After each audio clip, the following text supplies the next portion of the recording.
बारहा शिकार विद्युत फासरे गला चाषींकर जीवन गंजाम जिला बुगुड़ा ब्लॉक अंतर्गत तालसाकर गाँव में अभावनीय घटना घटी वन्यजंतु शिकार पर बिछा जाइथिबा विद्युत तार लगी चाषींकर मृत्यु होइछि। मृतक तालसाकर गाँवर अरुण नायक गतकाली राति से जमी को पानी मड़ेबा जाइथिबा बेले फासरे पड़ी मृत्यु होइथिबा सूचना मिली।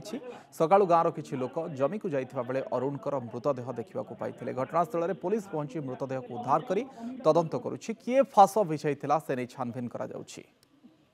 आसिक खोजिलु बहुत समय जाए खोजिलु खोजिला फोन फोन करी खोजुलु खोजिला पाइलु पाखरे जो फास पकई कौन होता आसला बेले मृत्यु